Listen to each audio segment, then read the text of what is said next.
بسم اللہ الرحمن الرحیم۔ السلام علیکم۔ پتہ نہیں باپ کیوں مر جاتے ہیں، ان کو مرنا نہیں چاہیے، بھلے ساری دنیا مر جائے، ساری دنیا مٹی ہو جائے، لیکن یہ جو جنت کے دروازوں جیسے باپ ہوتے ہیں ان کو مرنا نہیں چاہیے، کیونکہ ان کے مرتے ہی زندگی جہنم کے جھونکوں کے سپرد ہو جاتی ہے۔ یہ نقصان اتنا بڑا ہوتا ہے کہ کوئی اپنی شہ رکھ بھی کاٹ لے تب بھی نقصان کا غم ختم نہیں ہو سکتا۔ سورج کے اندر کتنی تمازت ہے، رات کے ساتھ کتنی سیاہی ہے، انسانوں کے اندر کتنی بے وفائی ہے، یہ سب باپ کے مرنے کے بعد بخوبی پتہ چل جاتی ہے۔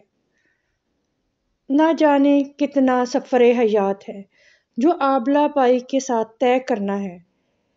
میں کبھی مایوس نہیں ہوئی، میں کبھی مایوس نہیں ہو سکتی، میں کبھی مایوس ہونا بھی نہیں چاہتی، مگر میں کبھی کبھار کھلے آسمان کے سیاہ کناروں کو حسرت سے دیکھتے ہوئے بڑی بے چارگی سے پوچھتی ہوں، یا اللہ میرے بابا کہاں ہیں؟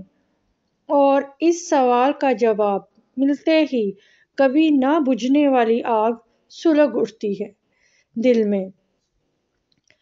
بابا پہ لکھنے کے لیے میرے پاس صرف آنسو ہیں، اور میں آنسو کیسے لکھوں؟ بابا پہ لکھنے کے لیے میرے پاس زخمی دل سے بہتا وہ خون ہے جو ان کی موت کا خنجر لگنے سے بہا تھا۔ بابا پہ لکھنے کے لیے میرے پاس فقط سسکتی آہ ہے جو ان کی یاد آتے ہی میرے دل سے نکلتی ہے۔ میرے ہاتھوں کی لکیروں میں سب کچھ ہے، مگر ان لکیروں میں بابا نہیں ہے۔ مجھے ان لکیروں پہ لکھی بختی لکھائی میں بابا دکھائی نہیں دیتے۔ بابا والی لکیر میں جدائی، صبر اور سہل کا لفظ لکھا نظر آتا ہے۔ یا رب العالمین میرے بابا جان کو جنت الفردوس میں اعلیٰ مقام عطا فرمائیں، ان کی قبر کو روشن کریں اور مجھے میرے بابا جان کے لیے ذریعہ نجات بنائیں۔ آمین یا رب العالمین۔